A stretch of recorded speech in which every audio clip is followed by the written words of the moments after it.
So now we're living in a van and trying to do that van life, going Mm. around the nation to just still produce content, still show that, hey, house hacking is a thing. And thanks to my real estate income, cash flow, whatever it might be, it's funding our lifestyle that we want. You're listening to the Taylor Coup podcast. Join me as we do a deep dive into my passions and learning lessons in entrepreneurship, real estate, business, sports, art, and so much more. I hope you enjoy the show. Hey, what's up, everyone? Welcome to the Taylor Coup podcast. This is the show where I invite experts and really good friends of mine to learn more about them and also just inspire others to have that curiosity to learn. Because, I mean, when I do bring people on, it is the select few that I truly believe are experts within their fields. And for this guest, I've had the pleasure of being friends and going on several different real estate journeys with him, more so alongside him as we've been growing both within our career. And seeing his growth has been truly impactful, from living in San Diego to now being a realtor that's focused on helping investors with the FI team by eXp Realty, who helps other investors buy and house hack over in the Denver area. Please give a warm welcome to Ian Jimeno. Thank you so much, man. What a nice introduction. I know the introduction that you didn't give me. I knew you would do well off the fly. So I truly appreciate it, man. Thank you for even having me on this podcast. I'm humbled. It's an honor, and I didn't mean to call you out on that either with you signing up on my Calendly link, but it's totally fine too. But and also that wasn't on the fly. How do you know I didn't write that either? Well, you did a very good job making it look like it was improv. Oh, because it was.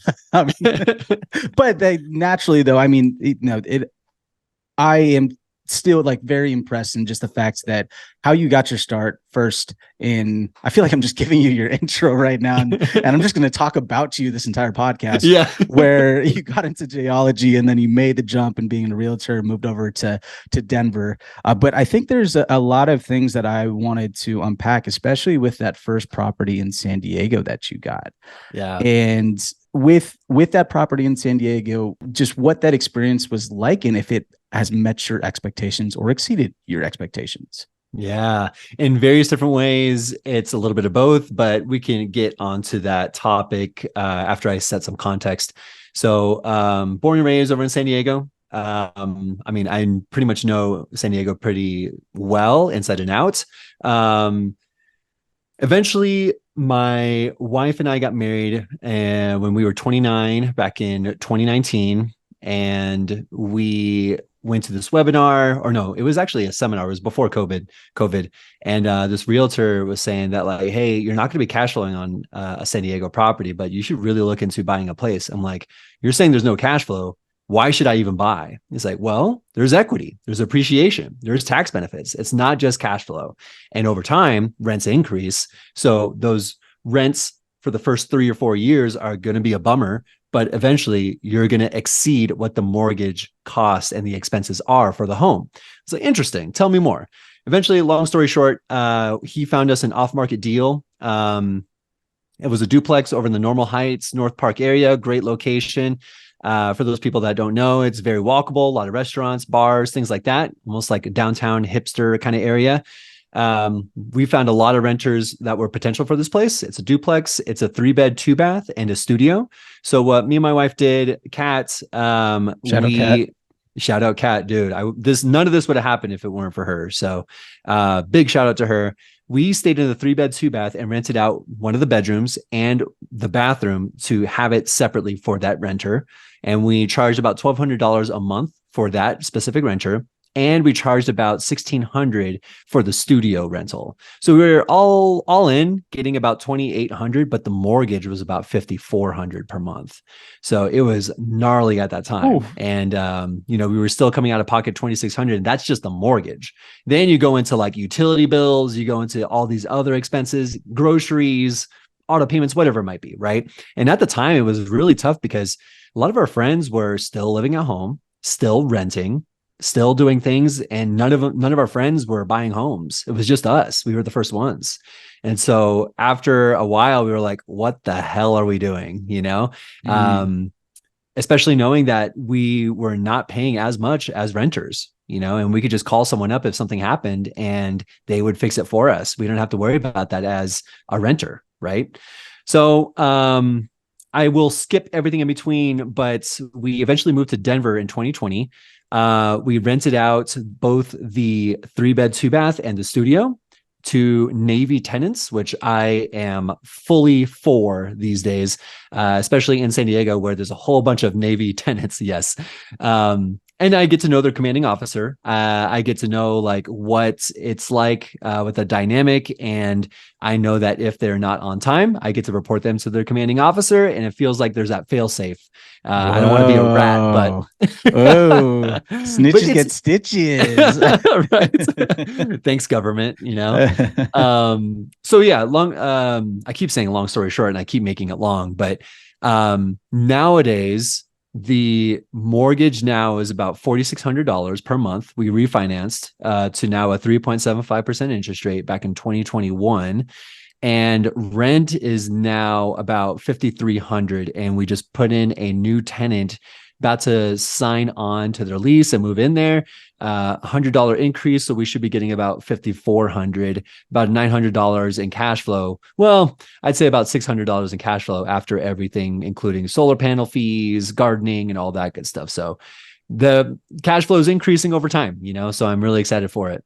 And that's specifically for the San Diego property. Because I mean, when you moved to Denver, then you had your own set of properties over there. But specifically for the San Diego property, it took a while to cash flow. Now, I guess looking back on it too, because one of the thoughts that come up into my head is, I mean, kind of just what you were experiencing is, hey, even if I did house hack and did get renters, I'm still tied to this mortgage that I'm not even sure if I can pay it. And then if I lose my job, I don't even know how I'm going to pay that off still. 100%. Now, after going through what you've gone through and being in this cash flowing position, would you do it again? Yeah. And there's some variables in there to, I guess, set the scene here for everyone listening. We've gone through foundation issues, which was $20,000. We recently had a leak because it's a flat roof home and water was coming in. It was during that tropical storm that happened coming up from Mexico, hurricane that turned into a tropical storm in San Diego. There was a leak in the roof, had to get a whole new roof, and that was another 20 grand. So over the course of 4 years, we've had to pay so much out of pocket, right? And that's 40 grand just on those two things, right? And sure, rents increase, but I mean, that is mitigated and more thanks to these big ticket items. Along with that, we have hella appreciation. I mean, over the course from 2019 to now, we have now about $500,000 in equity on the place. The Oh, thing wow. is that we don't have a way to easily pull that money out, mainly because I'm a realtor now. And so it's hard with the 1099 income. And we just have to now watch it until, I'm able to pull a HELOC on the property. So there's some ways that we can make it work. And to answer your question fully, I still think it's going to be a great investment. Let's say 5 years from now, 10 years from now, because everyone I still tell like, hey, yeah, I got a duplex in San Diego in North Park. They're like, dude, don't Nice. ever let that go. And so I've never had any regrets except for those big ticket items. It's just a long-term play as with any real estate game. And then is that because that's honestly like one of my fears in terms of just like getting a house first off. And I guess as backwards as it sounds, that's also what made me want to go into commercial real estate and just skip the whole single family, just because I didn't want to have the personal responsibility myself. But it sounds like it still was worth it, primarily for the appreciation and still just the strong market fundamentals that San Diego has. Yes. Now, switching over to Denver then, and now you like specialize in helping people house hack. What are some of the key differences? Because I mean, I guess there has been some people that have moved from California to Denver. I mean, it's a hot place now. I'm curious if you can highlight some of those differences and then just dive into just the strategy of house hacking and what works out there. Oh, yeah, totally. So the only way you can really house hack in San Diego, and I didn't even know that that was the term, where like you're renting out rooms or you're renting out the separate, the duplex or the ADU, whatever the other unit is. I didn't even know it was called house hacking. Neither did my realtor. He was just like, "Hey, just maintain your college lifestyle going into this next place," right? And so the only real way to make house hacking work in San Diego is through renting out rooms or renting out the other unit or renting out an ADU or a garage, right? I moved over to Denver and Kat and I were like, oh my gosh, like we don't know anything about the neighborhoods. We don't know anything about the house layouts. We don't know what the situation is with ADUs. And so we wanted to buy more properties and immediately buy something in Denver. And my parents were already there. And we were just having a hard time because we couldn't pull the trigger. We just don't know the areas, right? And my parents were like, well, okay, pump the brakes here. Why don't you just stay with us in the basement and you could take your time with that? I was like, you guys got basements? Oh my God. Like I pictured basements like a typical movie scene, right? You're like some loser in mom's basement. You know what I mean? Or But like really these guys, scary. Like, exactly right. Like a horror yeah, movie. Totally. yeah. And I found out that they're decked out. Like some of these houses really deck out their basements with like movie theater rooms or gymnastics rooms, something for the kids, carpets, the walls, all that good stuff. It looks amazing, right? So house hacking definitely changed when I moved over to here, especially with a foundation of number one, the FI team, the financial independence team, which I'm on now with Craig Kurlop, who wrote the book, The House Hacking Strategy. Number two, Bigger Pockets is here. The headquarters is here. And then number three, there's a huge financial independence community here with like Mr. Money Mustache and everyone else that's trying to reach financial independence and financial freedom. So that completely changed when I came over to Denver, just knowing that it is so much easier to do it here. And that's how I got into the game of like, hey, why don't I just help other people do this and get paid doing it? So I feel like I know there's this Japanese word for it, but it's like finding your passion. You get paid to do it and it helps the world. So I found Ikigai. Ikigai, yes. Yeah. So it felt really good just knowing that there's a place for all three of those things to meld and I can fit right in there. Yeah, and this is going to be such a dumb statement, but I mean, considering that there's so many people that have a lot of the same mission as you did. I mean, like you have the FI team. I mean, Bigger Pockets is there. I mean, Brandon Turner was there. I mean, you have all these different real estate heads that are in there going and trying to implement the same strategy. Have you seen a lot of just competition, and how do you really separate yourself from that competition if you were to try and house hack? And even, I guess, even if you're vetting a realtor too, like yourself, like what makes them choose you over? Oh, this is a tough question. What makes That's them a really choose good you? question. No, Yeah, I'm what glad do you're asking this, man, because because in my brain, I'm like, oh yeah, totally. Like, why don't I just become a real estate agent and house hack along the way and show people that this is a thing? And so I realized that's much easier said than done, especially with a guy coming from San Diego. And I moved here in 2020. And during COVID, it's really hard to make friends during that time. You can't go out to restaurants, bars, coffee shops, whatever it might be. So it was really hard for me to make friends during that time and just show that house hacking is a thing. I did a number of things, and this too, Taylor, where I started Big Locals podcast. I found a way to get like local businesses to come onto the podcast and get free advertising and free marketing through hearing their story. And then I posted on social media. And that led to me developing a presence on social media like Instagram and also on YouTube. I found the power through that. I was like, this Big Locals podcast thing, going through social media and having this public facing content creation platform, I feel like I could do this with being a real estate agent. And so about a year and a half ago, almost 2 years now, I've just been posting pretty consistently. It ranges from like 5 times a week to 3 times a week, just putting up short form content. And also on YouTube, just introducing people to the towns of Denver and what it's like eating here in Denver, the 4 seasons, what kind of car you need to have, and things like that. So those people that want to move from California over to Denver, they understand what it's like and they have that connection with me already. So I've helped out a number of people through YouTube, help guide them from that Los Angeles or Southern California living over to Denver, because they're searching things on YouTube like, hey, what is it like going from SoCal to Denver? Or what's it like living in Denver? They see my face, they hear my story, and they make that connection automatically. So Mm, that's kind of how I set myself apart as a real estate agent. It's like there's a lot of real estate agents here that have their sphere here. They know the people that they grew up with and they haven't moved. Sure, they might have that advantage, but I have the advantage of knowing that other people are moving here. And I came in as completely new. So people outside of the state can connect with me and understand what it's like being an outsider coming into Denver. would you say that's majority of your clients right now then, or people that have moved out of states? And um, are those majority of your clients right now Yeah, in it's about 50-50 right now, 50-50? Okay. which is still a pretty good amount on the side of outside of the state, like having that relocation over to Denver, because the majority of people that are looking to be financially independent or house hacking and things like that, they're already here in Denver. And Right. so looking through bigger pockets, hitting up Craig Curlop, and then he distributes these leads to the team. That's where I come in, and that's where that connection happens. Now, I have to ask, have you closed any deals with anybody that's come on to Big Locals podcast? I'm currently working with one right now. Yeah. Yeah, stoked on it. Heck yeah. Okay. And reason why we're laughing is because we actually had an offline conversation where I used Big Locals podcast as because like I want to help other people start their own podcast too. And Big Locals podcast is a way to like network and get in front of other community people and just having that market. Like it's exactly what Ian said.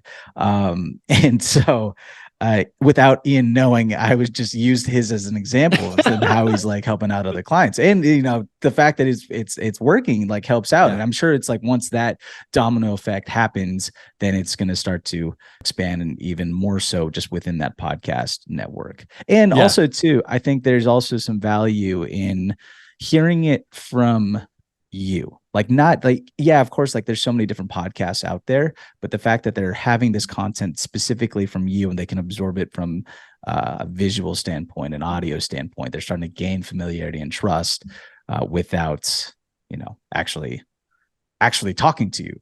Yeah, 100%. And, I think that's the blessing and curse of COVID and 2020, where going all virtual was not a thing until COVID happened. And now work and working remote is now becoming a thing, like in my lifestyle, producing content, and even with my wife's lifestyle, where she's a software engineer and she can work remote. And maybe this is something we could talk about later too, Taylor, but we just bought a van too. So now we're living in a van and trying to do that van life, going around the nation to just still produce content, still show that, hey, house hacking is a thing. And thanks to my real estate income, cash flow, whatever it might be, it's funding our lifestyle that we want.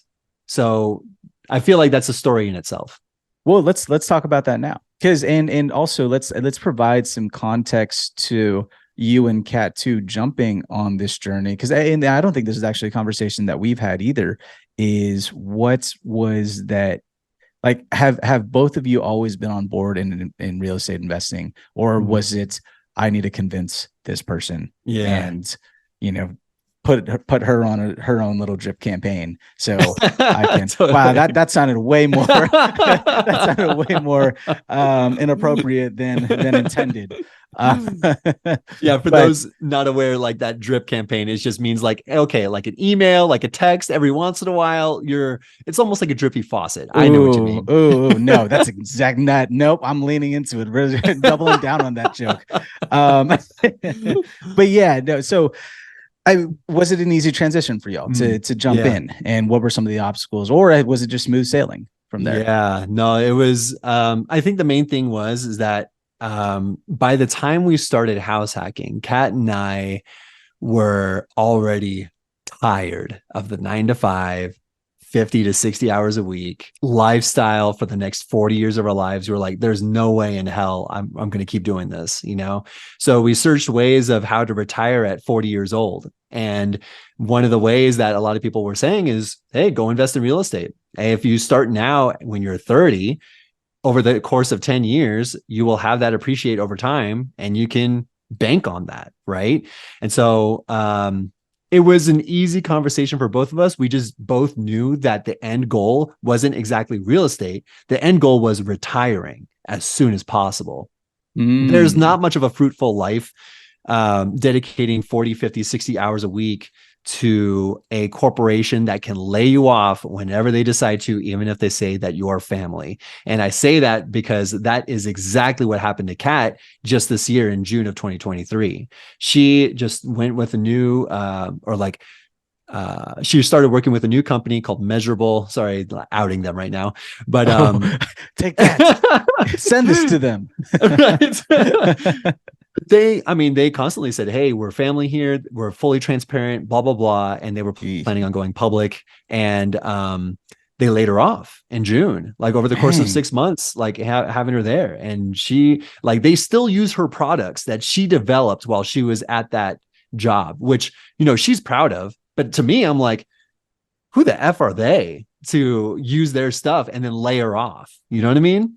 And so, long story short, I just didn't want to have that misaligned loyalty to something that can let us go as soon as possible, when I think the best thing is just to bank on ourselves. So that was Mm. the plan. And I felt like that was a lot more of a convincing story to tell ourselves, when we can retire as soon as possible and not have to rely on that income coming from somewhere else other than us. Mm. Got it. Got it. And so that's what kicked off the journey then. And now fast forward to this van. Yep. Which now I have a load of questions, but the first thing that I'm thinking of is, like, you just moved to Denver pretty recently, and then how are you going to keep up with all the clientele and still have that local presence while living in a van? And where are you even going to go? And is it going to look like the Scooby Doo's van, the Mystery Inc? So Yeah. many questions are coming up inside my head, but Totally. I guess from the basics then. So Mhm. you and Kat moving in a van, what's the plan? Yeah, we're moving in a van. We I think I told you this too, Taylor. I think we were at that coffee shop where I told you that we want to have a child sometime in the near future, like within the next Oh, 1 or 2 years, so excited. Yeah, I can't wait to be a dad, dude. Like, I'm excited for it. All these dad jokes got to go somewhere. So The dad jokes and the different methods of how you can fart. One of the I don't know, is this podcast even get a flag for all our inappropriate comments here? So because he had a great spinning fart where there's so much context that needs to be brought up You're just for right. that, just for that. But anyways, I'm excited for you to become a dad and for you and Kat to be parents. Like Yeah. I'm so stoked for y'all. Thanks, man. And yeah, so we knew, like, in the near future we wanted to become parents. And we know also that when we become parents, we kind of have to have roots down, or at least be a little bit more comfortable, right? Have that Mm. family lifestyle. So we kind of wanted to dedicate 2024 towards the van life. We wanted to still see our friends. There's been a lot of people and a lot of family, friends, family, whoever it might be, that have spread across the nation. North Carolina, Virginia, Seattle, still in San Diego, where we miss them and we wanted to hang out with them and spend a lot of time with not just me and Kat, like alone camping and things like that, but also see our friends and see how they're doing and catch up. Along with that too, like, I think that'd be great content too. Like, letting people know that, hey, I'm a realtor, I'm an investor, and thanks to my real estate and investment portfolio, I'm able to live this lifestyle, right? And so I know a lot of people ask me, like, how are you going to make money as a realtor when you're outside of Colorado? It's like, that's a valid point. And I actually had that ingrained in my head that, like, no, there's no way that I can make money on this, especially when I have to do showings, when I have to do things that have to be there in person, right? So I was talking to a bunch of agents on my team about this qualm, about this quandary. And Dan Ginther, big shout out. I told him about it, and I was like, dude, I don't know how I'm going to make some money while I'm on the road. I think I'm just going to have to rely on Kat here for that regular W-2 income. And he's like, dude, hold on. What's your story like right now? Like, tell it to me in person. Like, well, I'm going to be living in a van. Like, how are you able to live in this van? Like, well, it's mainly because Kat has a remote job and I get to live off of my cash flow that's through real estate. So I'm able to do that. And he's like, dude, that's your story. People want to live the life that you're living right now. Why are you not using that to your advantage as a story that you can sell? people don't want to be sold on like, hey, buy a house and house hack. They want to be sold on the vacation. It's almost like when you're a travel agent, you don't want to sell the process. Hey, buy these tickets, go to this hotel, buy these drinks, stay at this restaurant. No, you're selling the beach. You're selling beers in a laid back chair with the sun on your face, right? So he said, have that as your story. Hmm. Be that guy that's selling the vacation. So if I'm telling them, hey, I'm in a van, I'm living the life I want, and it's all thanks to real estate, you should house hack because that's how I started. And so from there, until proven wrong, I will continue down that path. I love that. I love that. And especially because you're leaning into your own story. And I really like how you said where you're really selling the vision more so. I didn't even think about that. You're selling the Same. vision and the dream versus look how great this house looks, right? It's, I mean, Totally. it also brings me back too, because I mean, that's where I was struggling with my love for real estate. I was like, I'm looking at these buildings. Do I really love these buildings, and do I like really want to hug it and just kiss it? And no, but it provides like a lifestyle to it, and so like I see the vision and I'm excited for y'all to go on that next path then. And when, so you guys bought the van, then when is the next step to eventually actually leaving and then driving over to Sacramento to come see me? Hey, you know it, dude. Oh yeah, there's no way I'd skip out the Bay Area in general. Also see you, dude. Yeah, that will be early January. We're thinking the first week of January. My birthday is January 2nd. Kat's is the 4th. I'm 2 days older than her, so I have seniority. So we'll probably Nice. jet around the first week of January. I'm just closing on a couple deals before then. So we also got to like set up cushions, making sure we know how the van operates too, as far as maintenance goes. If anything goes wrong, we'll be well prepared for that. So first week of January, man, that's when we start hitting the road. So first week of January, and then this wasn't brought up, but I am bringing it up. Is your Airbnbs now Mm. and managing those? Because are you going to be Airbnb your house that you're in right now, and also continuing to Airbnb those other properties? Because actually, that's another question too. Because for your Airbnbs, you guys were self managing those, correct? Yep, still do. Yep. Still do. Okay. And then once you guys leave, are you guys going to go with third? I mean, I'm assuming. No, you're not. You're Nope. just shaking your head. Yeah. Such a dumb question. I mean, it's not dumb. I mean, a lot of people out there, I mean, I'm in the real estate space, especially in residential. Mhm. People just want to offload this stuff. You know, they want to rather have a professional do it, and they'll pay that 18% to make sure that it's done well. Right. But actually, full disclosure here, Taylor, like Kat and I started a short-term rental management business, and it's called Bookings Confirmed. Shameless plug here. Oh, nice. Um, so it actually was formed because I had a client that's purchasing an Airbnb over in the Golden area where the Coors Brewery headquarters is. And, really cool small town and like right in the foothills of the mountains. And he was like, hey, I want to Airbnb this place. Check the zoning. Everything's good. Everything's great. Good to go. And he was looking for a property manager, and he's over in Dallas. He just wants a place over there because he loves Golden to stay during the summer months. He's in Houston, and he's like, there's no way I'm spending 3 months in Houston in summer again, you know? Mm. So I told him, hey, I know some people that will take good care of you. And I, farmed him out to a couple of my buddies that have short-term rental management companies. And he didn't click with them. He already had an established relationship with me. And he was like, how do you feel about like managing it? Like, I know it's a little bit more on your plate, but I was wondering if it's at all something that you would consider. I'm like, I would consider it, because I told him that I have a short-term rental myself. We are super hosts there, 4.8 plus stars, all that good stuff, right? Speak your truth. Yeah, 4.8 Yeah, stars. that's Yeah, right, yes, baby. sir. Heck yeah, super host. All right. So I was like, dude, I would not mind that. I feel Mm. like this is something that I can lean into. And it's something that Kat and I are now pursuing, co-hosting different properties, where let's say someone wants to be the owner. They just want someone to manage it for them. And you're looking at an 18% fee on an Airbnb, which is not bad at all. So which is a lot more than your typical property management at 7 to 10%, depending on what kind of asset it is. So yeah, that's kind of what we're doing right now. We're not looking to farm it out or having a third party do it. We're just going to set up our systems and force ourselves to do this management on our short-term rentals remotely. And if we could do that, then we could be anywhere. So that's the plan. And so, have you guys been forcing yourself in this trial period for the past few months then, and before y'all leave, or are you guys leaving and say, "Hey, we're gonna try and figure it out as we go"? Yeah, totally. Luckily, our cleaners are amazing. And we Mm. have fully communicated, like, hey, we're not going to be here for the foreseeable future. If we send supplies to your home base, can you bring it over to the house?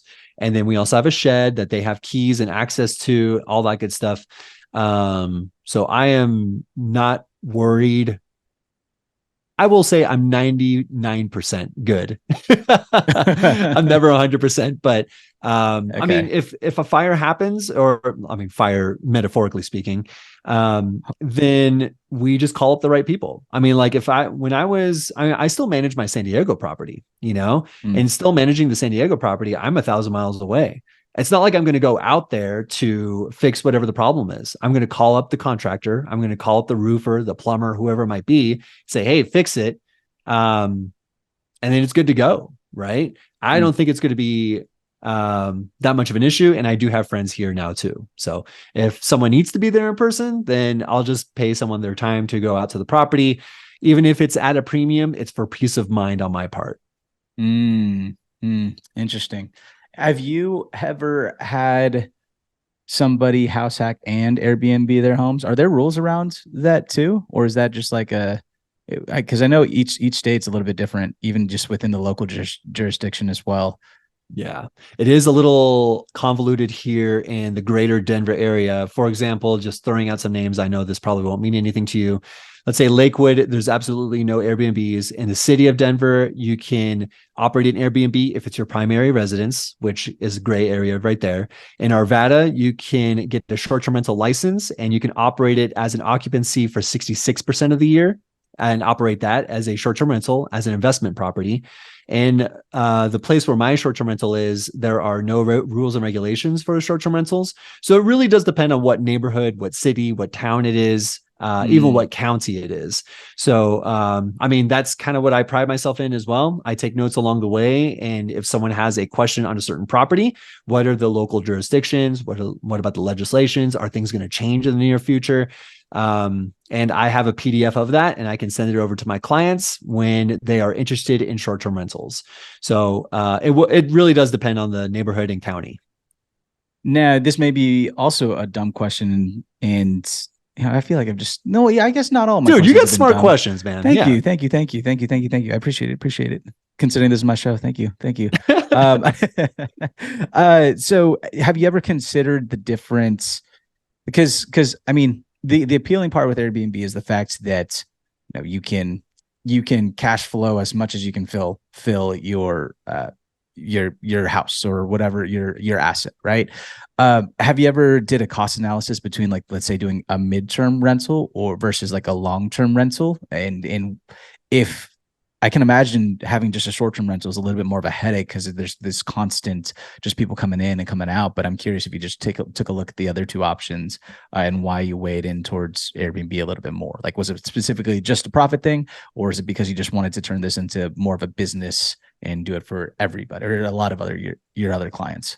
Yeah, good question. Midterm rentals are definitely the talk of the town these days. And I feel like I can easily turn it into a midterm rental because I partnered with a couple of people on this short-term rental. It will have to go through some, I don't want to say red tape, but there's a couple of other hands it needs to pass through, right? Mm. And it's not necessarily a bad thing. It's not necessarily something that I can't convince them of, but it's just extra red tape, right? So in order for that to happen, it's just something that we need to organize. And everything's already fully furnished with beds, kitchen appliances, pots, pans, towels, linens, whatever it might be.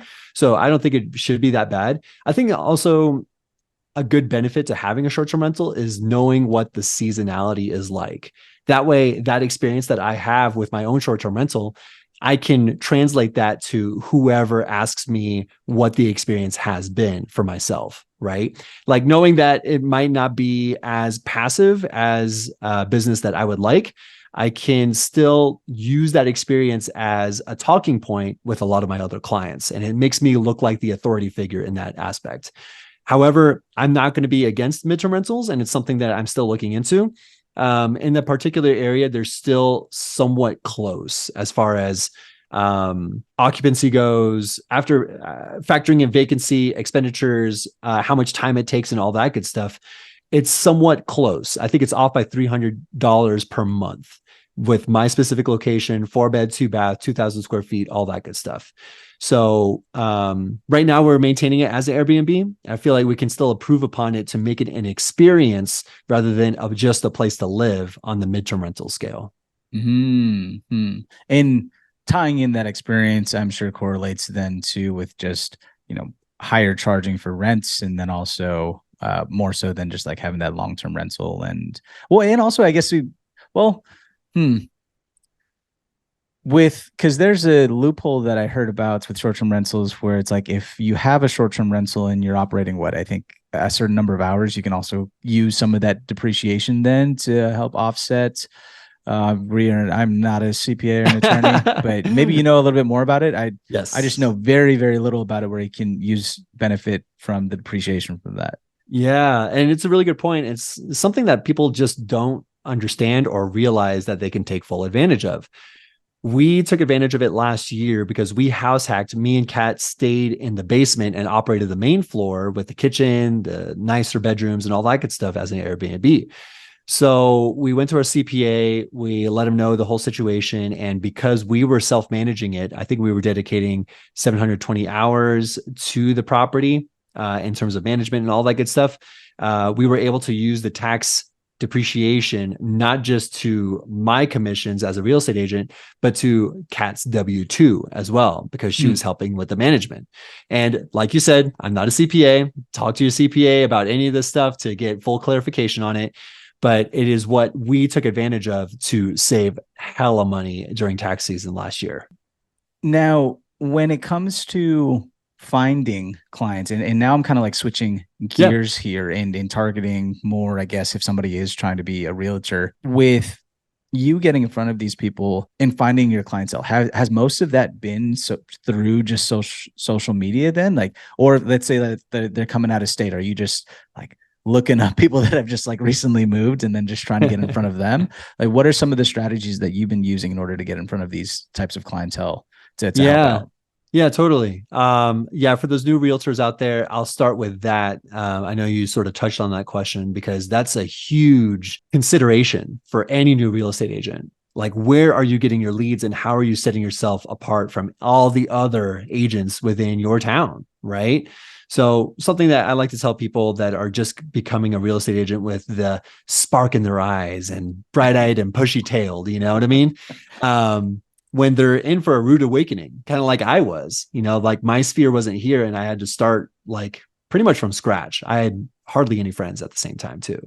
So I did not want to be the interrupter. I did not want to be the door knocker where I'm interrupting their dinner or cold calling them saying like, hey, person who has lived here for 20 years, are you planning on selling? No, thanks. Can I have your email? No. All right. See ya. Like, I feel like such a bother, like a sore thumb. You know what I mean? Like, Yeah. especially with, I mean, you're a millennial. Yeah. I mean, I assume you're of that same, You're of not my that same much older generation. than me. You're still young, man.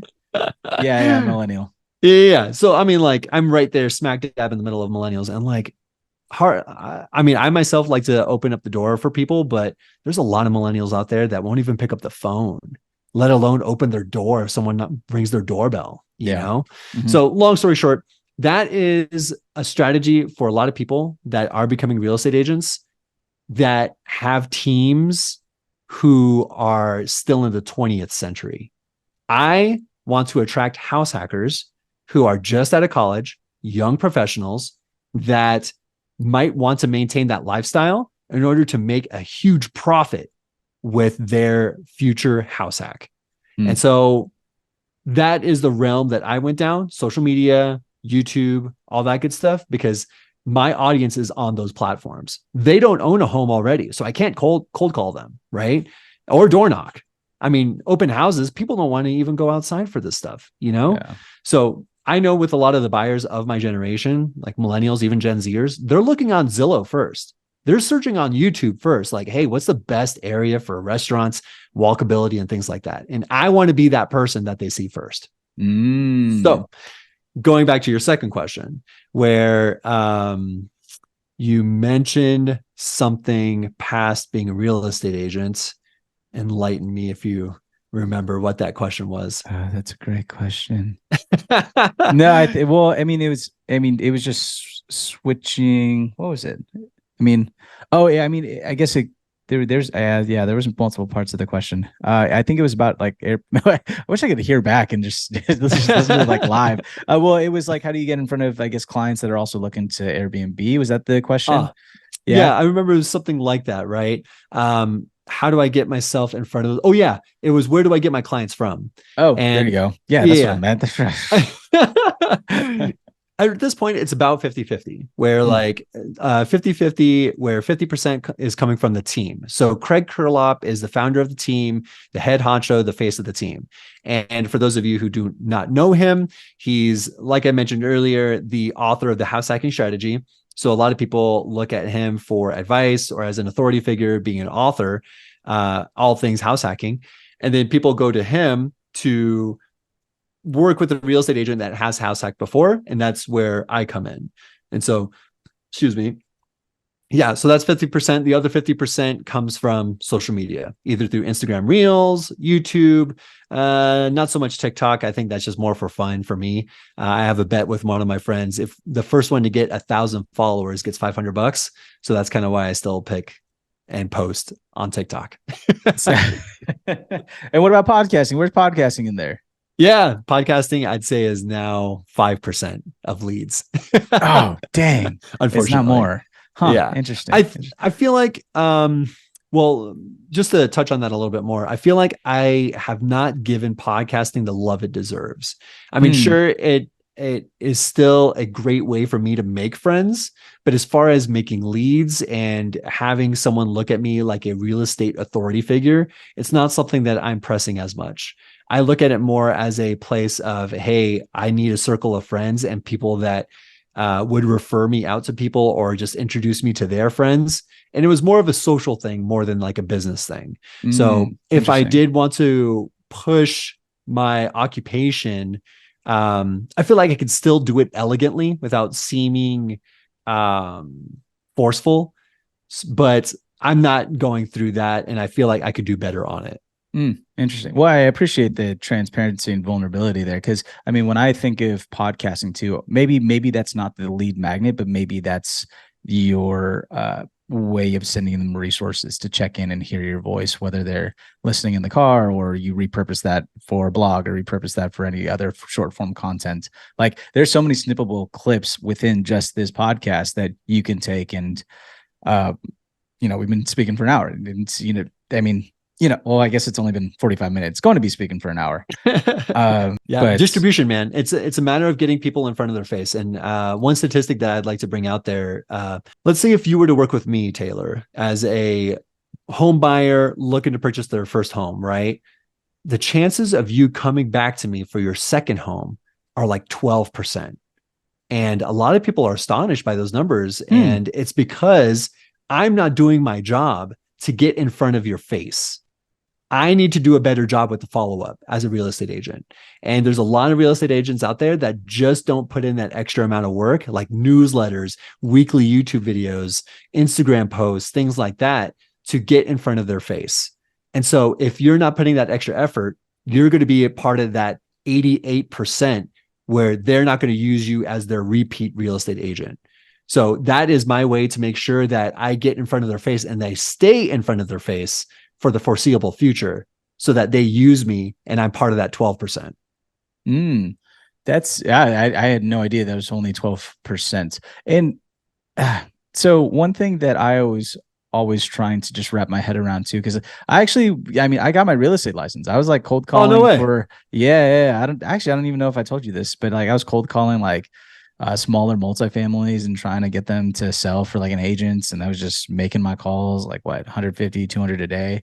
Absolutely hated it. But one of the, and I realized that it really wasn't just for me, but one of the things that I noticed was how competitive it can be just because there's so many different realtors out there. Did you ever have you ever encountered somebody that was trying to like I wouldn't necessarily say like slam your reputation, but say like, oh, this your realtor said this. I don't know. Maybe you should think about this. And like, if you've had that situation, how did you recover from that? Because I mean, Yeah, everybody likes to talk about real estate, and everyone thinks they're an expert at this.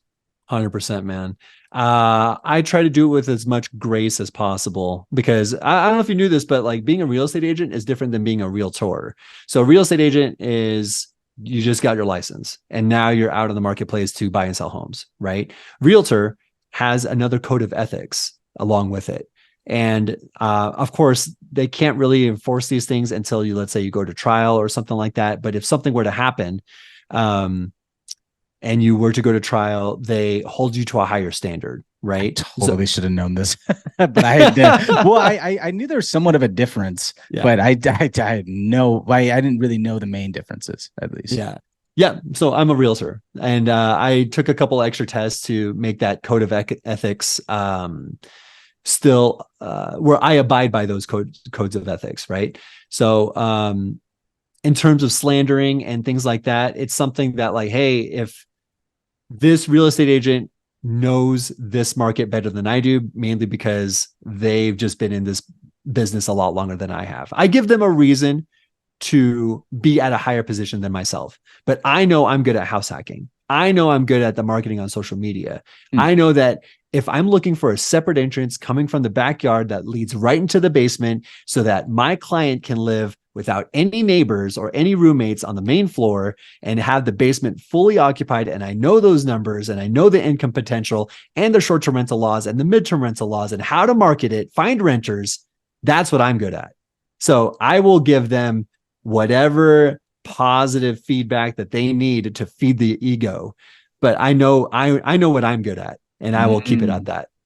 I love that. So you just take it more of an internal stance and say like, hey, I don't really have to prove myself to anybody other than myself. And I know what I'm confident at. And I think that, that is a foundational principle that I think, we should all carry with whatever career that we're going to be doing. And so, we've gone through a number of topics and I want to save also some topics for more like specific and granular advice for our action items episode. But before we hop off the show, how can people reach you if they want to get in touch with you? Yeah, totally. Very active on Instagram and YouTube. Those are my platforms of choices, platforms of choice. YouTube, it's moving to Denver, Colorado with Ian Jimeno. If you just search Ian Jimeno, IANJIM as in Mike, ENO, looks like it'll be in the description as well. It's going to be in the description. Yep. Wonderful. It'll be in the show notes. Sweet. That's my YouTube. On Instagram, it's ian.realestateagent. And that's all for you. That's the best way to reach out to me. Hell yeah.